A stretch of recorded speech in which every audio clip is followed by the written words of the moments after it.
Okay, it's about what time is it? 11 o'clock at night. On the 21st. I'm getting ready to fly out to Dubai to cover an event as a referee. It will be the first time since February. February since I refed. February since I refed. We actually go back and look at it a couple times and make sure that was the actual last time. I'm actually going out to the UAE to do the UAE Warriors, UAE Fighting Championships Warriors card on the 25th.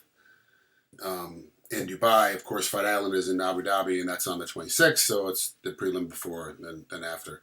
I'm actually pretty lucky because Mark Goddard actually is going to work the pay-per-view card on the 26th, and as a result, he couldn't work both cards, even though they're only an hour and a half apart because of COVID. You have to be quarantined for 48 hours or 36 hours before you can actually do the fight. So he couldn't do both. So as a result, there was a hole, and then I got the call and I got to travel. So if you have been following me on Instagram and Facebook, because it obviously feeds over from Instagram to Facebook, I posted after my workout today.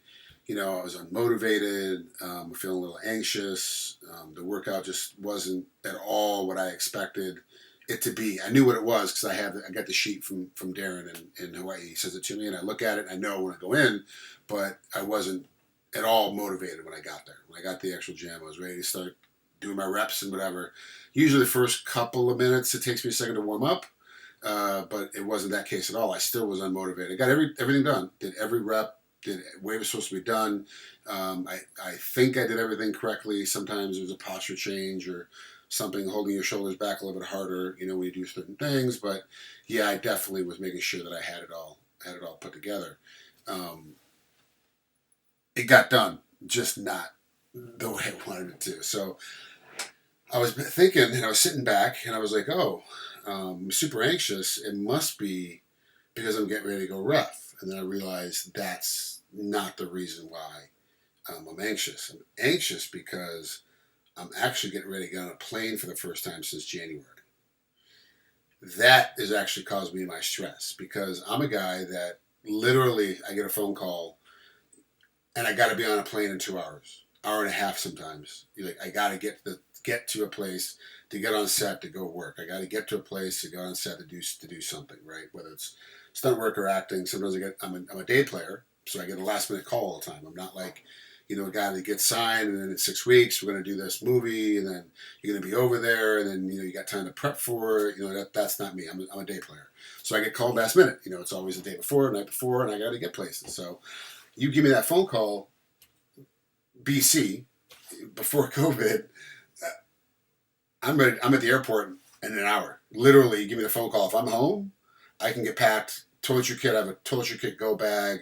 We know what we got to do. Jill and I know exactly how things need to get happen. What needs to be put together. What kind of food need to get packed. We get the whole thing packed. We get put together, and I get on. And I go to the airport. I get on a plane, and I'm done. I know. I knew. I say. I knew every TSA agent that I have to deal with. They already, they knew exactly what card. The process is very simple because you still have to know these people. You fly so much. Usually, by this time, end of September, we've flown over 100,000 miles in the air. For the last 5 or 6 years, it's been this way until this year, until 2020. This will be, this trip is a big trip, but I think I've only got like 12,000 miles, maybe total. And I'm usually doing one between 125 and 145 a year in the air. I'm no Danny Rubenstein. I'm not doing 200,000 miles a year in the air, but I'm definitely flying quite a bit for what I do. And that's what's causing me the majority of my stress. Like, there's steps you have to go through right now to get ready to fly. Like, my nephew lives in the UK. I'm going to stop off and see him in London because I have a little bit of a layover and they live close enough to the airport. I'm able to go see him, have a meal when he gets out of school. I have to fill out a whole new form just to be in the UK, just to be in London for like 4 hours. I have a whole form I have to fill out. Name, passport, address where I'm staying, what I'm doing when I'm there. And when I'm there, I can't go to a restaurant, I can't go to a club, I can't go to a pub. I got to be in his house. I have to stay in my nephew's house. I can't go anywhere else. I have to quarantine once I'm there. Even though I took a quarantine test, this is now Monday night. I did a quarantine test Sunday morning, and I just got the results to be able to fly tomorrow, saying that I'm negative. It doesn't matter. It doesn't. They don't care if you're negative. You have to quarantine then still for 14 days, at least as far as the UK does right now. Now tomorrow morning could be a different situation, as we all know with this COVID thing. Every day it's something different. Every day it's something new. To get to the UAE, to get United Arab Emirates, I had to have a COVID test within 48 hours of departure. And they're going to test me the moment I land. They're going to test me again. And to make sure that, and I'm going to have to quarantine once I'm there until the result comes in to make sure I'm okay. And then still have to wear the mask. Mask, when I leave the house tomorrow to go to the airport, once I'm in the car, mask comes off. I leave my door, I have to have my mask on because I live in a condo, so I'm in a building. I've got to have a mask on as I go through the hallway, down to my car, through the elevator. Mask comes off once I get inside the car, but it's just done around my neck. Get to the airport, I get out of the car, I got to have the mask back on again to get into the airport, and the mask basically stays on all the way down unless I'm eating or drinking, all the way through till I land in Dubai. I'm going to have this mask on. So that's, for me, it's over 24 hours. The way the flight's going to go and the way everything like that, it's over 24 hours of me having to wear a mask. This is going to be a long time. Now, a buddy of mine, Holland Diaz, who is an amazing stuntman, doubles Jay Hernandez on Magnum PI.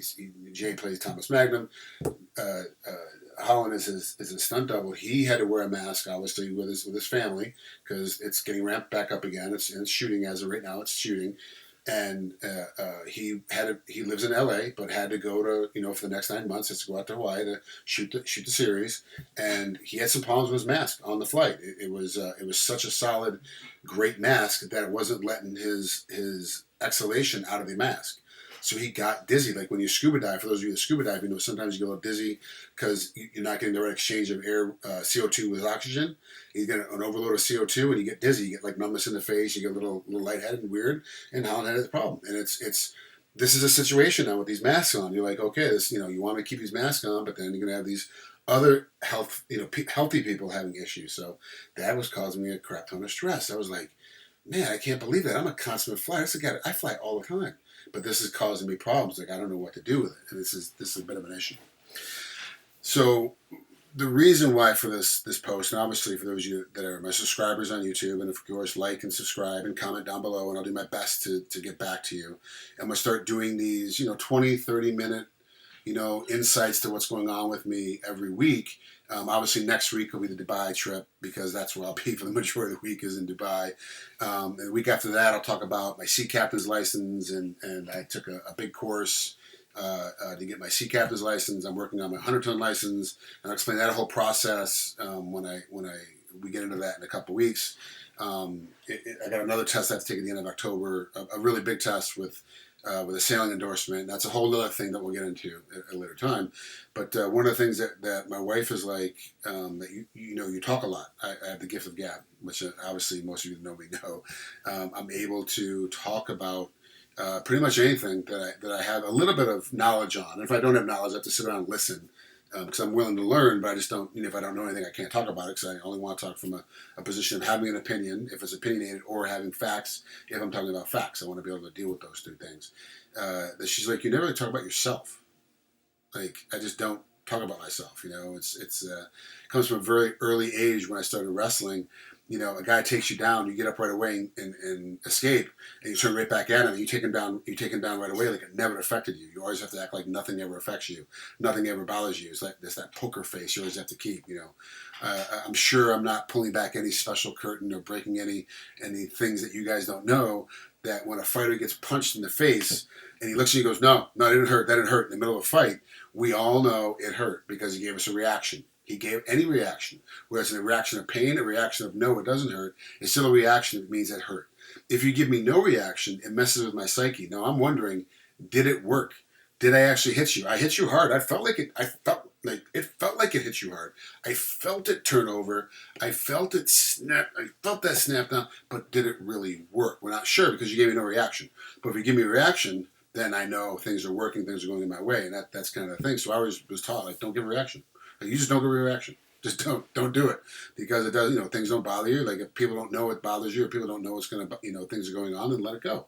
But yeah, obviously with this COVID thing, there's a little more. Everyone's a little more anxious. Everyone's a little worried. Obviously, without. Sorry, I keep rubbing my eyebrows. I have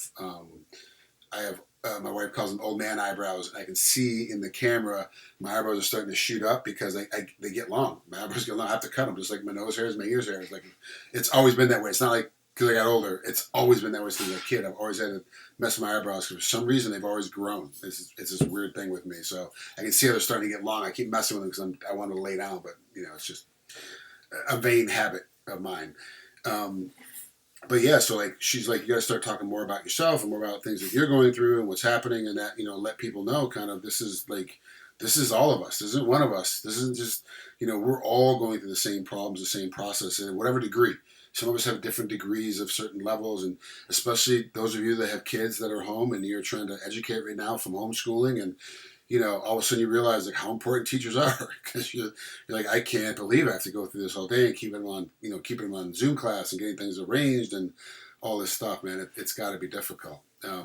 So I do want to talk about roughing a little bit, obviously, because that's what I'm getting ready to do right now. And this might be a little bit new for most of you. Actually, I think all of you, for the majority, 98% of you have never known this about what refs do. So majority of the time I ref in California and/or Hawaii. Those are two places I'm licensed. People ask me all the time, how come you don't ref in Nevada, or how come I'm not in Fight Island, or right now, especially because the UFC is doing all these events, and why I don't go to Connecticut and work for Bellator, and now they're in Milan this weekend. Like, why am I not doing these things? Because I'm not licensed. I'm not licensed there.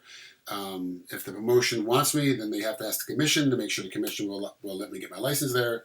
Then I get my license, I go through the process, fill out the paperwork, get my physical, my eye exam, my physical exam, all that stuff that has to get done, and then I'm able to ref in those different places. Well, I don't ref in those other places right now because I'm just not licensed. This is what it is. I've never had the opportunity, never been asked. It's never come my way, so I'm just not doing it. But the one thing you see with Goddard, especially because he's on my mind, because he's the reason why I'm able to go to Dubai, because he's busy doing the UFC the next night, and then all the guys that work in at the UFC Apex when it's there, and all the guys that work in Mohegan Sun for UFC for Bellator when it's out in Mohegan Sun. Like, this is all these guys that work. They're getting reps. They're getting reps every. The process of the backstage conversation of the pre-fight. This is what we're looking for. Don't grab the cage. If this is not legal, you have to get your fingers up or make a fist. Like, all that conversation, you get that rep of doing that over and over again every week. And for these guys, it's 4 or 5 weeks in a row. Then they get a 4 or 5 week break while it goes down the section, or they get things move around, things bounce around. Like I saw, I think LFA was in Dakota, one of the Dakotas. And forgive me, I forget if it was north or south. I apologize, but I know you're in one of the Dakotas, and those guys are getting reps. Well, in California, because we're very lucky, we have CAMO, which is a California organization of mixed martial arts for the amateurs, that they're associated with CSAC, California State Athletic Commission. So it works. They work harmoniously with each other, right? So if I don't have an assignment for a long time, say there's just a drought. It happens. There's no big events coming here, no pro events that I'm able to. Now I'm in Southern California. Maybe some up in North, but they're not gonna fly me up. Even if it's a pro, it might be a smaller pro show. They're not gonna fly me up to Sacramento or fly me to San Jose to do a show. It's just not gonna happen. When Bellator comes to town, they fly me up. UFC comes to town, they fly me up. Most of the time, though, these guys are down here in Southern California, which makes it kind of easy. Legitimately easy, not tremendously, but a little bit easier because I'm right here. It's just a drive. It's not a flight. For me to get on that card, and if the commission determines that I'm able to be on the card, they give me the assignment. And I get the assignment, I go. Well, say there's a drought. I don't have an assignment for whatever 2-3 weeks. I'm going to call JT Steele over at Camo and be like, hey, what do we have on the calendar that's in my area? It might be one event. It might be 3 events in that weekend. It might be a Friday, Saturday, Sunday, where there's an amateur event every Friday, Saturday, Sunday, like that weekend. So I can go ref 3 times and 3 promotions and get a lot of reps. Do the backstage, get the walk in the cage. Are you ready? Are you ready? Fight. See the results. See what happens. See the fouls. Get that rep. You get that rep. It's just like anything else. The first time you throw a baseball, it's not very fast. It's not very accurate. But all of a sudden, 10 years later, you're throwing 95-mile-an-hour heaters right down, in the Major League Baseball. It just, that's what it is. It's about the rep. No one is doing something. We've all talked about it. We've all seen it. that you don't get a black belt. You know, there's guys that get those black belts in a year. They're not very good. Let's just face the fact they're not very good. The guys that spent 10 years trying to get that black belt, that's a solid black belt. That's a guy that's deserved his black belt, he's earned his black belt. He's a master of sport, master of their sport, for lack of a better term. That they are now the guy, you know, in that space. You know, it's the reps. Well, we're not getting any reps. None of us are getting any reps except for those guys who are working at Apex or working out Mohegan Sun or working out at Fight Island, or now, you know, this weekend working in Milan. Those guys are getting reps. Nobody else is. So when that happens, get the reps with the amateur. If there's no amateur, and this is probably something that most of you guys don't know, we'll call a local gym. I'll call the local head coach of a local gym, depending on what gym I want to work with or not work with, or kind of what I'm looking with. And some of the guys get mad at me because the way their fights go, of one of their fighters that I refed, and they're upset with me because the way it turned out, whatever the reason is, even though I had nothing to do with it, their fighter lost, is not on me. I'll call them and be like, hey, look, you know, when is your pro practice? Let me come down and let me be inside your cage in your gym. Let me be, you know, the ref and be a real ref, and let those guys feel that motion, feel that third guy, because it's totally different when you have a third guy in there. If you're not used to it, for those guys that have been fighting pros for a long time, it's just common. There's no there. But having another guy inside that cage really does. It's a little offsetting when they're there the first couple times. So it gives them some reps of having the third guy inside the cage, and it gives me my time to be able to actually do a live fight, pseudo live. I mean, they're obviously going to do all the stuff they're going to do in a fight, and if someone gets tapped, I can stop it, and they just stand up and restart, and we just go right back after it again, as opposed to the finish of the fight, because the round's still going. It's just practice. We have to continue it. But this is not something that I do. This is something I was taught to do by John McCarthy, because I took his command course, and the command officials do this as well. And most officials as a whole that I've talked to do this or have done this as well. That they go to these pro spaces and they ask, hey, can I come in and just ref during your live go? And I just want to get my rep in. I just want to get my talent in and get comfortable. It helps out too a lot of the better coaches, and I want to stress this: the better coaches, because they're trying to learn what the judges and referees are looking for and looking at.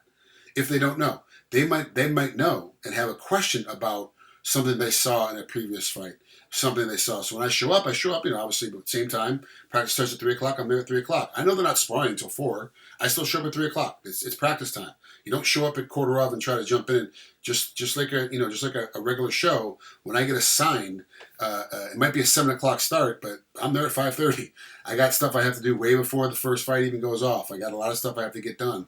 So we're there early, so I show up early, and then that gives the coach time to ask me questions and go over some stuff and tell me what he sees. And then at the end of it, I stay a couple minutes after and try to answer some, you know, technical questions from a reffing and judging standpoint, what these fighters are looking at, what these fighters are looking for, and try to get them all on the same page. And these better coaches want that to happen. They want that referee, that high-level referee, to come in to be able to explain it to their athletes as to what's happening, what's going on. So that's one of the things that I haven't been able to do because of COVID. It's just not possible for me right now to be able to do that. So I've been a little bit lacking on a ref. No, there is another little thing I'm going to tell you. It's a little weird that I've been doing for quite a bit, is that when there is a fight on TV, and believe me, this house, the Trigg household, we are fight-centric. My wife and I met at a fight.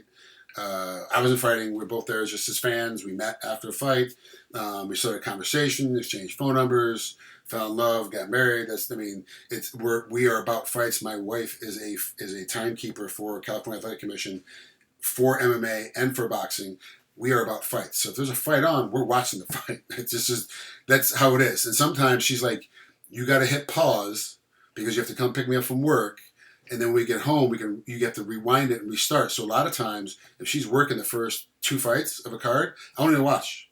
I wait until she gets home, so we can just watch it both together and then catch up with the live as we skip through the commercials and skip through the breaks. One of the things I've been doing is when the fights are on, I will walk back and forth in front of my TV as I'm reffing, and I will try to mimic as much as I can and make the call. I think they're going to make the call, and especially when you have like a Herzog in there, who I work with quite a bit, and he actually helped grow me in this sport when I first started reffing. Him, Beltran, and Bell all helped grow me up in this sport when I first started. So I try to do what they do, and hopefully in my own way. We all have our own way of doing things. We don't all do exactly the same. But we're all from the same mindset. I'm trying to get to the same space, get in the same area, and do that from home. So I'm still have my rep in and get some versing in. So going off into this fight in Dubai this weekend, I'm fully confident, feel very comfortable about the whole bit and doing the pre-fight conversation and talking to the fighters and getting ready and get ready to stop them and having that. But what I am concerned with is that damn flight. That's really what's got me offset a little bit. But yeah, that's really what threw my workout off today. It was like, I got to get ready for this flight, and I don't know how I'm going to deal with it. We're packed now. Like I said, it's after 11 o'clock now, but we're packed now. I can hear Jill out there prepping my food for tomorrow. She always packs me food to take with me because I don't like airplane food. I just not one of my things. It comes from years of cutting weight while wrestling and realizing how much salt is actually in airplane food, and that me not being able to cut weight because of all the salt, that when I land I'm not able to make weight because it's harder because I have to get all the salt out of my system. And so it's just, I just have this thing with, it's a mental block I have with airplane food. But believe me, I drink the wine and I have no problem drinking the scotch. It's just the food I've got the issue with. So, but yeah, so like I said, I'm going to try to do more of these once a week, 20, 30 minutes, because I get tired of hearing me talk for longer than that. Post in the comments if there's something you want me to talk about, or something you want me to hear about, or some comment, whatever. Then give it to me. I got pretty thick skin, like every referee should. It doesn't really bother me all that much, and if I just think that your question is dumb or stupid or doesn't really fit for what we're doing, I just won't respond. It's not that. And if I don't respond to you for a while, don't be upset. Don't take it personal. I am the only one that does this. My wife and I are the only two that go through all this. So it's not like I don't have a team of people looking at all these things. I run everything on my own, so it takes me a little while sometimes to get the stuff, especially when I'm stuck on a plane for 24 hours. I'm not going to have access to any of my social media. It's going to be a little bit. And that's the way it is. But I will get back to you when I can. And even the ones that I don't respond to, like don't give an answer back to, I will give a like, or we'll give a heart to, just to let you know that I've read it. And if I don't respond after you get that notice, then you know that I'm not going to respond. But if you have nothing from me at all, it's just blank, then you know I just haven't responded yet. That's just what it is. And that's just how it is on all my platforms, whether it's Twitter, Instagram, or Facebook are the main three that I use. And now YouTube. Eventually, when we get moving in 2 weeks, I'll explain it to you, but we'll move on to a Patreon platform where the wife and I will have a little bit more of a conversation when I start talking about the reason why I became a sea captain and got that license, and still pursuing that, as well as still acting and still doing stunt work. Actually worked on a couple projects yesterday. Got some stuff coming up, hopefully in October as far as that goes, but of course I'll be able to keep you up to breast on that as well. Like I said, subscribe, like, hit the buttons as much as you can. Ups and downs doesn't bother me. Like it if you like it, don't like it if you don't like it. I'm okay with that too. It doesn't bother me that much. But I definitely want your opinion. And I'm sure everyone's got one. Everyone's got an opinion. I'm okay with that.